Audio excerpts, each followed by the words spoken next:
kita datang ke kuburan orang tua, kali kerabat, kemudian kita membaca Al-Fatihah. Baca Al-Fatihah nggak ada contoh. Al-Fatihah untuk orang mati nggak ada contoh dan nggak akan sampai. Imam Syafi'i mengatakan demikian. Sebagaimana dikatakan oleh Al-Hafidz Ibnu Katsir ketika menafsirkan ayat dalam surah An-Najm ayat 39. Wa an laisa lil insani illa ma sa'a. Seseorang tidak akan mendapatkan apa yang diusahakan. Kata Ibnu Katsir bahwa Imam Syafi'i berpendapat bahwa nggak bisa orang mengirimkan bacaan atau pahala kepada orang, nggak bisa, nggak akan sampai. Masalah ibadah kembali kepada masing-masing orang. Jadi Al-Fatihah nggak sampai. Begitu juga yang lainnya, baca Al-Quran. Kadang-kadang orang sudah meninggal dibacakan Quran. Orang disuruh membaca Al-Quran di mana? Di rumah. Terutama surah Al-Baqarah, di masjid baca Al-Quran, bukan di kuburan.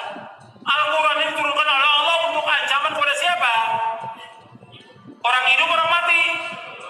Di surah Yasin ayat 70 Allah berfirman, "Liyunzira man kana hayyan wa yahiqqal qawlu 'alal kafirin." Bahwa Al-Quran diturunkan Allah untuk mengancam orang yang hidup, hayyan, orang yang hidup, bukan orang mati. Kok orang mati dibacakan Quran? Manfaatnya apa? Nggak ada manfaatnya.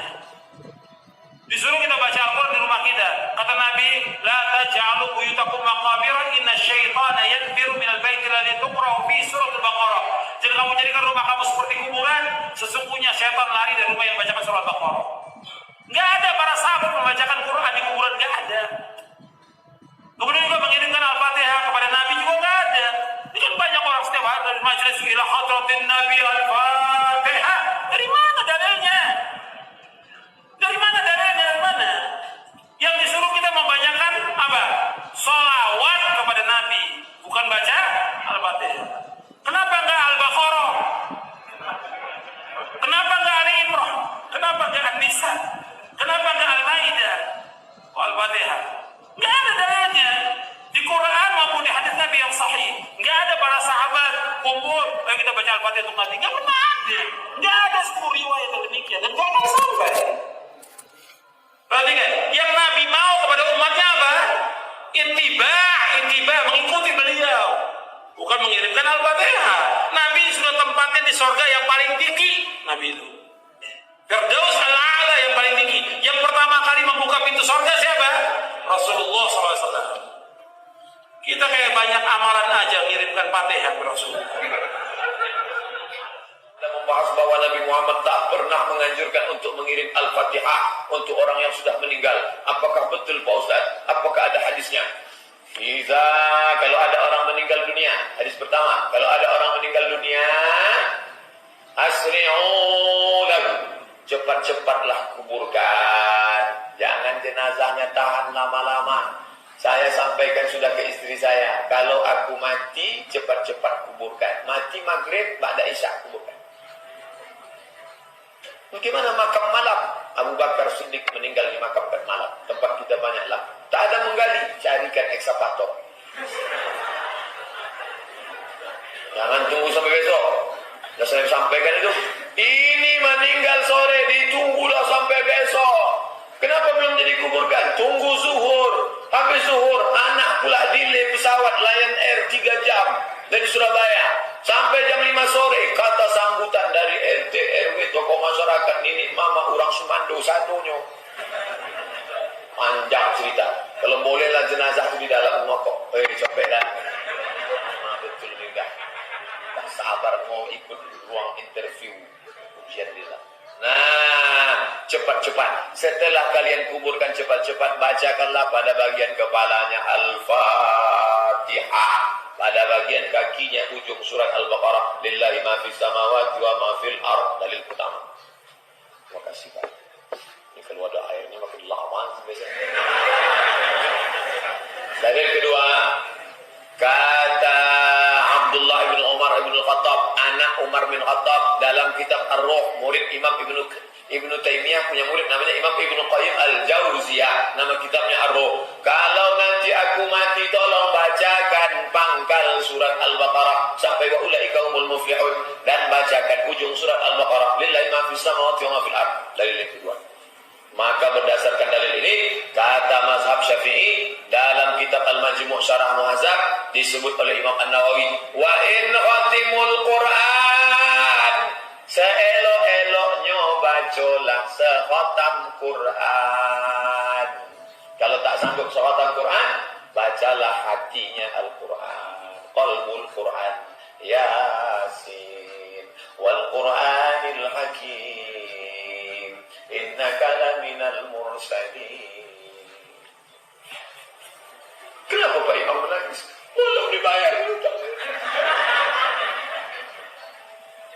Nah, tak sanggup membaca Yasin terlalu panjang, Ummul Quran Al-Fatihah untuk almarhum Ustaz Abdul Somad. Al-Fatihah. Sampai tak Pak Ustaz? Sampailah. Dalil sudah saya bacakan. Udah ditanya dulu. Sampai tak Pak Ustaz? Nah, coba bacakan. Balik lagi enggak? Berarti sampai.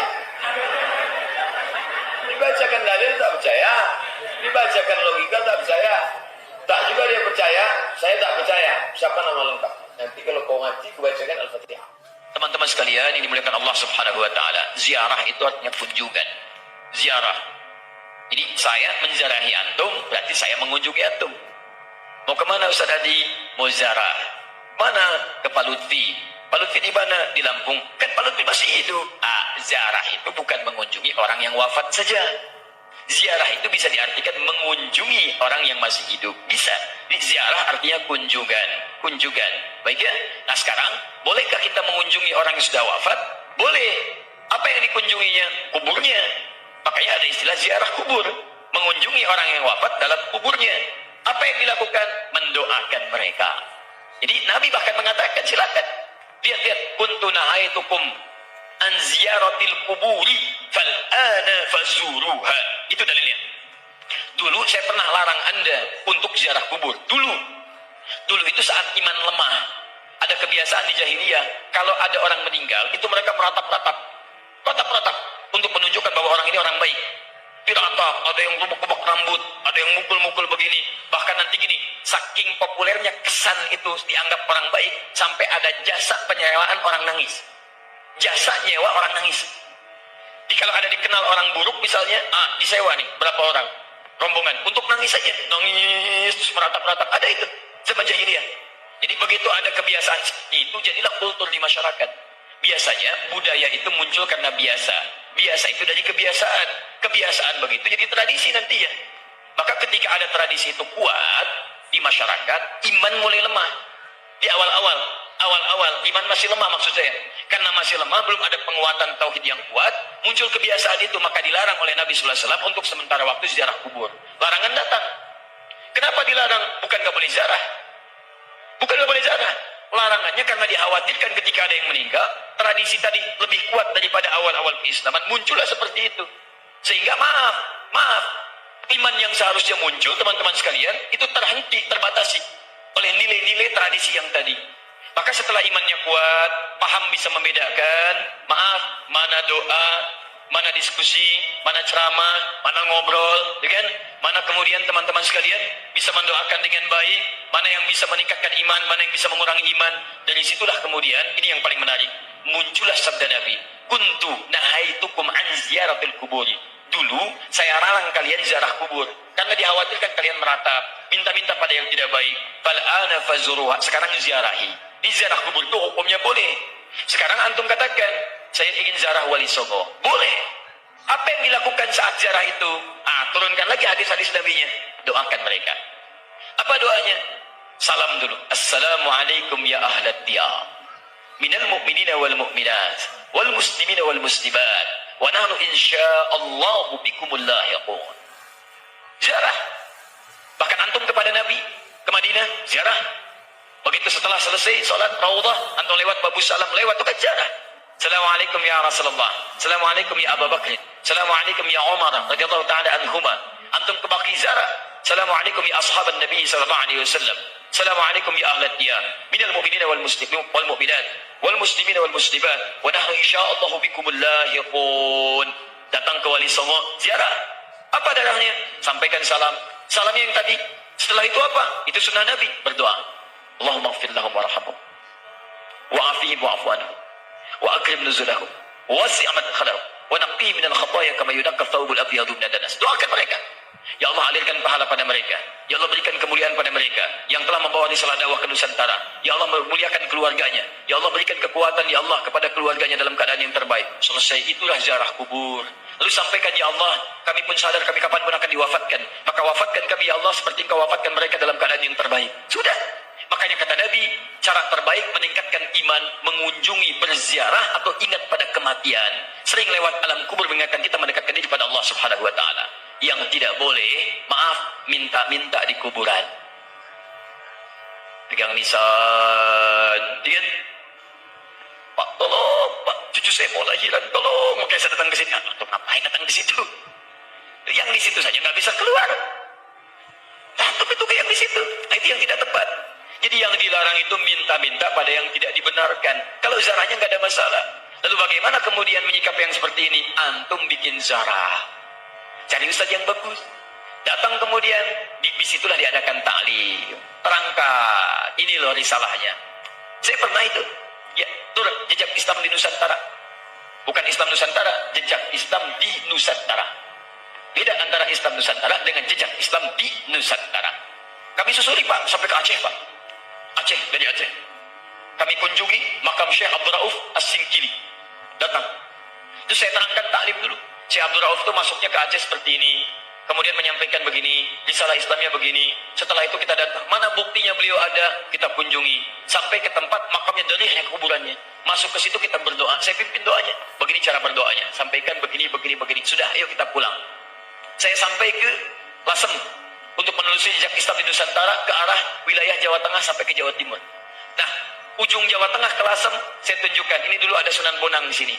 Teman-teman sekalian, nama aslinya ini, asalnya begini, ininya begini. Dari mana tahunya? Apakah itu fiktif? Ayo kita lihat. Susuri tempatnya. Ini tempat beliau. Ini tempat awal merapatnya. Ini tempat keluarganya. Ini pas sujudannya. Sampai saya hitung berapa anak tangga sampai ke atasnya.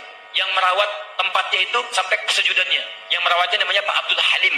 Begitu antum naik sampai ke atas, sebelah kiri. Di situ antum temukan nanti yang pegang kuncinya Pak Abdul Halim. Ketika bertemu dengan beliau, indah sekali. Pak, ini bukan makam ya.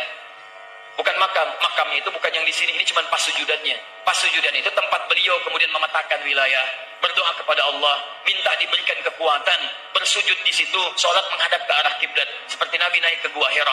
Lalu memohon kepada Allah beri petunjuk, setelah itu berdakwah di lingkungan sekitaran. Makamnya bukan di sini Pak, tapi yang di bawah. Disamarkan makamnya supaya tidak ada yang mengkultuskannya. Indah keterangannya. Saya ajak jamaah untuk mendengarkan itu semua. Tuh, kan? Sering tertipu kita. Makanya ditutup tuh pas sujudannya juga supaya tidak ada yang mengkultuskan itu. Cuma lihat ke situ, baik, terangkan. Kalau sudah seperti itu enak taklim kitanya. Di sejarahnya paham, ada tokohnya, ada bekasnya, kemudian kita mendoakan, setelah itu kita pulang, selesai. Jadi kita itu tidak harus saling mencela, nggak ada wali songo, begini. Alah, ini kenapa sih? Sebelum bilang nggak ada, lihat dulu.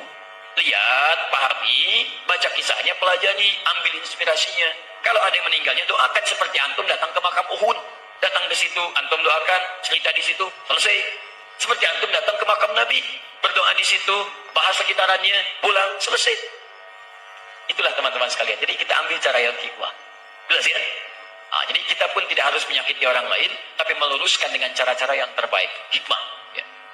Ini karena masjidnya Al-Hikmah, selalu ini yang muncul.